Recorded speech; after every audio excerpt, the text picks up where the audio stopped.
El problema es un problema nacional. De hecho, el número de fallecidos, Aguascalientes está lejos de ser el primer lugar. Me refiero a fallecidos por enfermedad renal crónica. O sea, la atención de la enfermedad renal crónica es muy buena. O sea, tenemos muchas alternativas, hemodiálisis, diálisis, trasplante. Probablemente ser uno de los mejores estados en esto.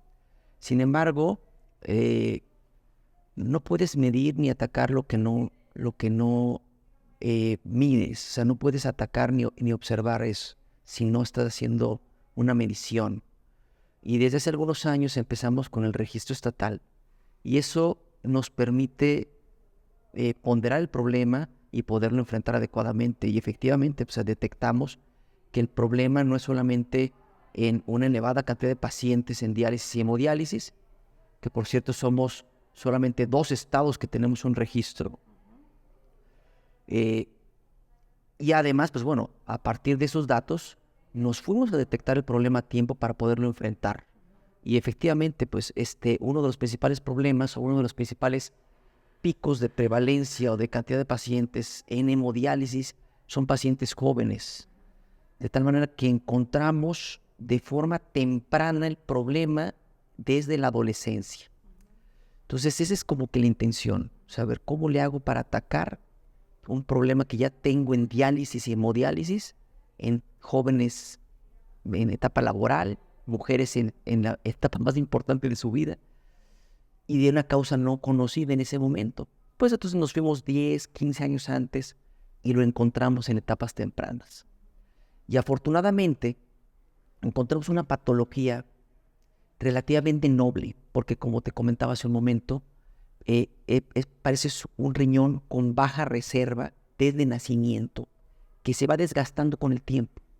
Esto, a pesar de que se escucha muy feo, es algo relativamente noble porque con medicamentos y con actitudes de vida relativamente sencillas puedes detener el problema y no tener ya ese pico de gente joven, adulta con enfermedad renal terminal. Entonces, a partir de eso, pues decimos el tamizaje en adolescentes, ¿no? Y la idea era llegar a todos, ¿de acuerdo? O sea, la invitación está abierta. Sin embargo, pues estos son campañas. Esta campaña en este grado escolar se inició en los últimos 3 meses del año escolar. Seguramente tendremos que reconsiderar el tiempo porque, pues bueno, tuvimos una buena participación, 7,500 estudiantes participando. O sea, Ahora de de mayo a... mayo, junio, julio. Entonces fueron 7,500, de los cuales aproximadamente el 10% se encuentra en esta primera etapa con el problema o con una determinación anormal de proteínas. Sin embargo, hay que recordar que el hecho de tener una sola vez proteínas en la orina no significa que tengas la enfermedad terminal, o sea, la enfermedad renal crónica. Necesitas 2 determinaciones. Entonces, la siguiente etapa será en un par de meses, en la que buscaremos estos alumnos que salieron positivos y confirmaremos o descartaremos el problema renal. De tal manera que estamos estimando tener unos 140 alumnos. La realidad es que si se comporta como las anteriores observaciones, el 97%, 99% de ellos tendrán una enfermedad muy temprana y muy a tiempo de atender. Entonces, esa es la realidad. ¿Se corre? ¿O está latente? Digamos que es tanto como una enfermedad que depende también demasiado de la persona, como todas. Si tú cuidas tu peso, cuidas tu alimentación y tomas el medicamento para proteger el riñón, es seguro que te cures prácticamente. ¿Por qué? Porque son etapas muy tempranas. La excepción será aquel que tenga una etapa muy avanzada, en la cual también podemos hacer muchísimo para alargar la vida de ese riñón y también preparar a la familia para el siguiente paso. De tal manera que cualquier etapa que detectes a esta edad es una buena noticia. Porque por una parte, el 98% de ellos vas a encontrarlo de forma tan temprana que puedes detener el problema para que nunca en la vida lo tenga. Y ese pequeño 2%, 3% que tengas de enfermedad más avanzada, puedes ayudar a prolongar la vida de esos riñones y preparar al paciente y la familia para lo que significa esta enfermedad, que afortunadamente tenemos muy buenas alternativas de tratamiento y es cuestión nada más de encaminar a los pacientes y a las familias para que la enfrenten adecuadamente. Mira, los cálculos no es un cálculo preciso, las estimaciones son aproximadamente entre el 10 y 12% de la población, ¿de acuerdo? De ahí tenemos que dividirlo en etapas. Solamente la etapa final, que es la etapa 4 y 5, tiene el 0.4, 0.2% de todo ese 10%, ¿de acuerdo? O sea, son muy poquitos los que llegan a enfermedad terminal y la gran mayoría están en medio, en etapas medias, o sea, que le llamamos de porcentaje de la función del riñón, que es entre el 60, entre el 30% y arriba del 60%. Y ahí hay una pregunta interesante. ¿Por qué razón hay tan poquitos en etapa terminal, que es la diálisis y hemodiálisis? Porque es una enfermedad con una muy alta mortalidad si no se atiende a tiempo. El que tú detectes esta enfermedad a tiempo, no solamente previenes que se deteriore el riñón, sino previenes una muy alta mortalidad cardiovascular. Curiosamente es diferente esta mortalidad cardiovascular en estos jóvenes que en gente con diabetes y con hipertensión. Estos jóvenes, si no hicieran nada, si subieran de peso, si agarraran una enfermedad muy sencilla como diabetes, desarrollarían rápido la enfermedad renal crónica porque tienen una baja reserva renal. Pero como están jóvenes y como todo su sistema cardiovascular está relativamente sano, entonces muchos sobreviven. El problema es con el diabético hipertenso de más años que desgraciadamente antes viene un problema cardiovascular. De tal manera que la detección oportuna en cualquiera de estos casos es vital, no solamente para detener la enfermedad renal, sino para detener la gran mortalidad cardiovascular.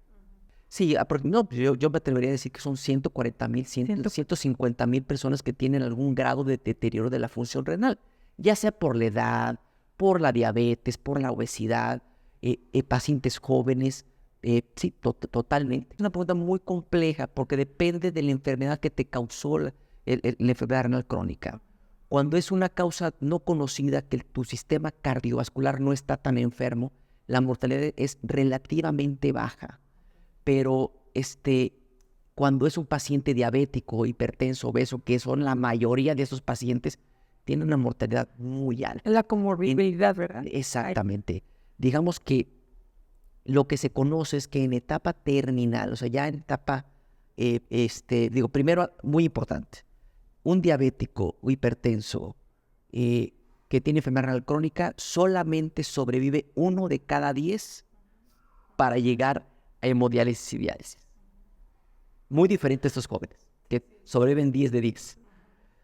El diabético ya en hemodiálisis o diálisis, o el paciente con obesidad grave, su mediana de sobrevida es aproximadamente 5 años. Eso es una muy alta mortalidad ya. Entonces, es complicado hablar del número de muertes porque es una enfermedad muy diversa y depende de la causa, pero sí es un problema. Es un factor. Exactamente. Y además, en un estado que sí da tratamiento a casi todos, pues el costo es enorme. Es la enfermedad que por mucho es la enfermedad más costosa. Casi el doble que cáncer de mama, que es el segundo lugar. De tal manera que pues el Estado está enfrentando de una manera adecuada el problema porque tratan los pacientes, hay mucho trasplante. Prácticamente es muy raro que alguien se quede sin terapia, algún tipo de terapia. Todo esto es perfectible. O sea, tenemos todavía un grupo de pacientes sin derecho a biencia que hay que llegar a ellos. O sea, eso es mejorable, pero es mucho mejor el esfuerzo que está haciendo Aguascalientes y mucho más lo que concretamente se está obteniendo que el resto de los estados. El doctor que les ha mencionado 5,000 personas con cuestiones de riñón. ¿Es los que está atendiendo el instituto o es los que atiende el ICEA? No, eso es a partir del registro. Son aproximadamente 4,000 pacientes que están registrados como enfermos terminales. ¿De acuerdo? Pues 250. Terminales, se escucha muy feo la palabra, pero terminales significa que están en hemodiálisis, diálisis o trasplante. Y pueden tener una sobrevida de 30 años. Se pueden vivir como pues, a mucho tiempo, pero tienes ese término, ¿de acuerdo? Y son los que tenemos registrados bien y cautivos. Y es un registro muy valioso porque puedes ver la etapa más crítica y ver los tipos de enfermedades que afectan. Sin embargo, o sea, las etapas más tempranas, que son la mayoría, esas nos hace falta un registro. Es lo que están haciendo, ¿verdad, Misa? Exactamente. O sea, el tamizaje, lo que estamos haciendo es tratar de evitar que las principales enfermedades que nos causan enfermedad terminal, pues lleguen a esa etapa, ¿de acuerdo? Entonces, sí, en números concretos, aproximadamente tenemos en seguimiento en estos años aproximadamente 250, 300 jóvenes con enfermedad incipiente, temprana.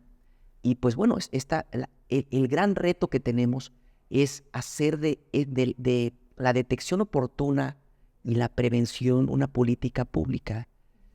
Y para eso no podemos dejarle la prevención de la enfermedad renal a los nefrólogos.